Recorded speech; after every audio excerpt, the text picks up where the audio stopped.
votre fidélité et une bonne fête de Hanouka, puisque je réalise cette vidéo le premier jour de Hanouka. Hier soir, nous avons allumé dans toutes les communautés juives du monde la première bougie de Hanouka, accompagnée du shamash, le serviteur. Cette lumière qui permet d'allumer les autres bougies. Vous savez ce que c'est une crise de nerfs? C'est une prise de tête, en français oui, mais en hébreu, crise de nerfs, ça veut dire proclamer la lumière. La crise, ça veut dire une proclamation, et nerf, c'est la lumière. Donc chaque fois que vous penserez à Hanouka, pensez aussi à une crise de nerfs, la proclamation de la lumière. Alors, de quelle lumière s'agit-il? La lumière de la Torah. Bien sûr, dans la symbolique de la Bible, dans le livre des psaumes et proverbes, la Torah est comparée à la lumière, or, ou ner à une flamme qui nous éclaire. Comme le psalmiste qui, dans le psaume 119, ner el ragli de baricha ave or netivati, que ta parole est comme une petite lampe qui éclaire mes pas et donc qui permet à mon chemin d'être éclairé. Historiquement, Hanouka exprime la victoire des Asmonéens, de la famille asmonéenne, qui étaient des juifs pieux, on dirait aujourd'hui orthodoxes, qui se sont opposés aux Syro-Grecs, donc l'armée de Antiochus IV, qui avait voulu imposer le culte grec par la force, en introduisant même le culte de Zeus à l'intérieur du temple. Donc on pourrait dire c'est la libération de la Judée, de l'emprise grecque, puisque la Judée avait été conquise par Alexandre le Grand un siècle plus tôt, et donc il y aurait la révolte des Asmonéens, qui est mentionnée dans le livre des Maccabim, qui n'est pas canonisé, qui ne fait pas partie de la tradition biblique d'Israël, mais qui est quand même un livre qu'on appelle intertestamentaire, donc entre le premier, la Bible hébraïque et le Nouveau Testament. Les spécialistes connaissent cela, et en effet, on nous raconte cette victoire. Mais à lire de près le texte, on voit qu'en fait, le combat n'était pas seulement un combat contre les Grecs, mais aussi un combat, je dirais, à l'intérieur même du peuple d'Israël, entre les chassidim, les pieux, les orthodoxes, on dirait aujourd'hui, les orthopraxes, et puis les hellénisants, les mithyadvnim, de Yavan, qui veut dire la Grèce dans le langage biblique, dans le langage des rabbins. Et il y a eu en effet un conflit entre les partisans d'un judaïsme pur et dur et ceux qui étaient assimilationnistes. Et les hellénisants ont défendu Jérusalem pour une assimilation à la culture grecque. Et finalement, ce sont les Asmonéens, donc les prêtres, qui avaient pris les armes, notamment autour de Judas Maccabée et de ses frères, et qui avaient repoussé donc cette autorité à la fois syro-grecque mais aussi hellénisante de Jérusalem, et avaient réintroduit le culte du temple, c'est Hanouka, la dédicace, l'inauguration. Seulement, les choses ne sont peut-être pas si simples que ça. D'abord parce que les Asmonéens, qui étaient des prêtres, donc des Kohanim, ont gardé le pouvoir, et ils ont cumulé les mandats, comme on dirait aujourd'hui, puisqu'ils sont également proclamés rois. Donc là, il y a une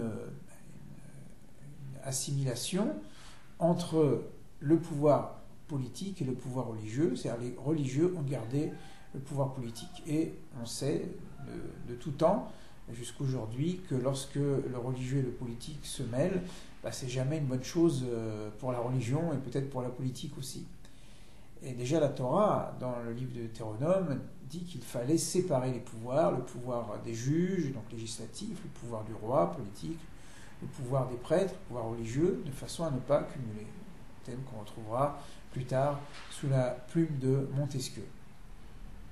Et donc on pourrait se poser la question, mais aujourd'hui, quel serait notre camp? Est-ce qu'on serait du côté des Asmonéens qui ont gardé le pouvoir, ou est-ce qu'on serait du côté des hellénisants qui voulaient une assimilation à la culture grecque? Et peut-être, en tout cas, du point de vue du judaïsme libéral, notre place se situerait entre les deux. C'est la fidélité du côté des Hasmonéens, mais aussi une certaine modernité, une forme d'assimilation à la culture ambiante qui serait la dimension d'un judaïsme moderne. Et de quelle manière, finalement, la tradition rituelle a gardé cet équilibre entre la tradition, la fidélité et l'ouverture au monde contemporain, aux idées nouvelles, une forme d'évolution du rituel, non pas pour abolir le rite, mais de l'adapter aussi au monde dans lequel nous vivons. Eh bien, c'est peut-être la Hanoukia qui peut nous enseigner cela. En effet, qu'est-ce qu'une Hanoukia? C'est justement les lumières des 8 jours qu'on allume régulièrement, chaque soir une lumière supplémentaire, mais aussi le shamash dont j'ai parlé tout à l'heure. Ce shamash, en effet, il a un rôle important, puisqu'il sert à allumer les autres. Alors c'est vrai lorsqu'on a des bougies, mais lorsqu'on a une Hanoukia avec de l'huile, on ne peut pas utiliser une mèche pour allumer les autres, donc il faut utiliser aussi une bougie.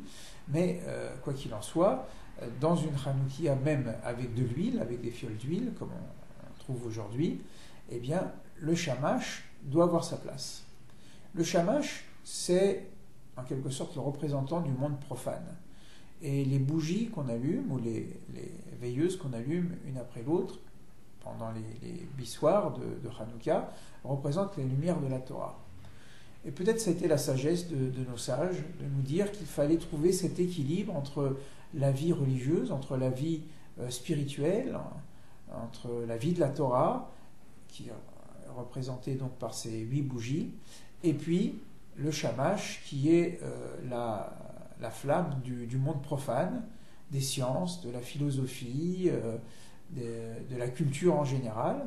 Alors bien sûr, le shamash est au service, d'ailleurs le mot shamash veut dire au service de la Torah, c'est-à-dire que la Torah constitue le comité d'éthique de la science, de la philosophie, de telle sorte que cette science ne devienne pas une force indépendante qui se justifierait elle-même et qui pourrait au contraire alimenter des idéologies politiques ou religieuses.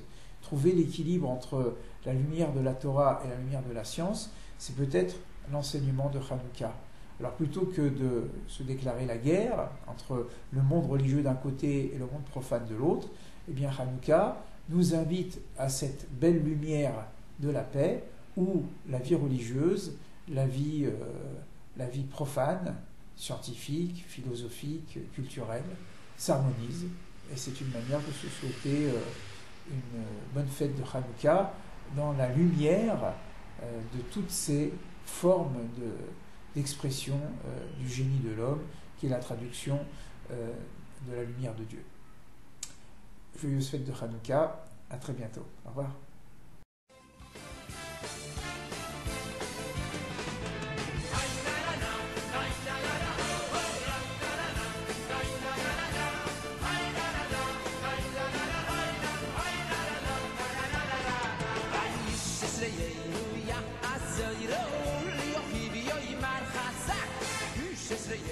Yeah.